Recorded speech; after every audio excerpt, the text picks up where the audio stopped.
Shows a statistical tie among voters when asked which party's candidate they support for November's midterm elections. According to the latest Battleground Civility poll from Georgetown University's Institute of Politics, 48% of voters back the Democratic candidate compared to 46% who support the Republican candidate on that generic ballot.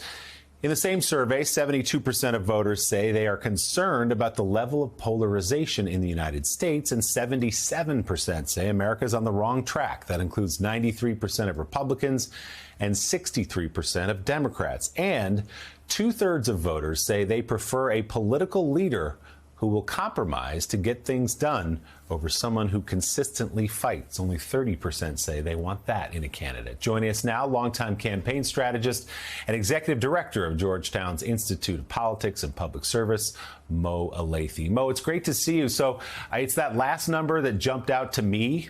You wouldn't know it if you spend a lot of your time online, that it's perpetual state of political combat, but it turns out almost 2/3 anyway of people in this country want to see some compromise, like we've been seeing a little bit of recently in the Congress.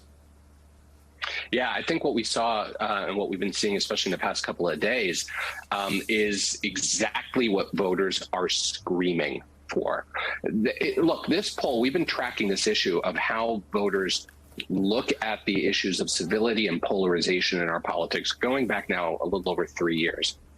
And we've seen a couple of things consistently. Number one, people think it's bad, right? On a scale of 0 to 100, 0 being no division at all, 100 being edge of civil war, the mean response is 71.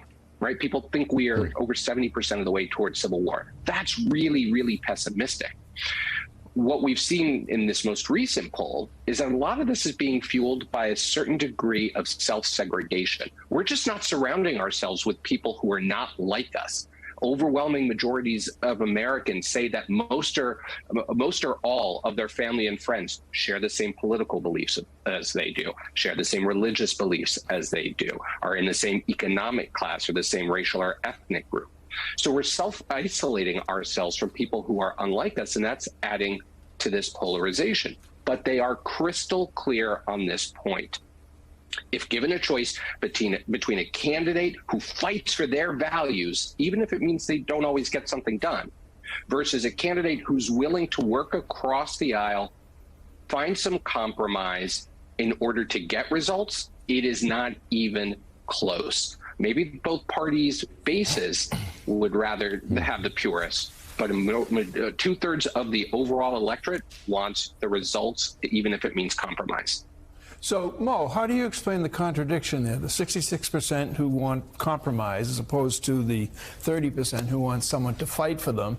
When sitting in the White House, we have one of the ultimate compromises who has ever assumed the presidency, Joe Biden. How do you explain the contradiction there when you have, 70% of Democrats saying, oh, he shouldn't run again, 66% of people who you polled saying, oh, no, we need a compromise person?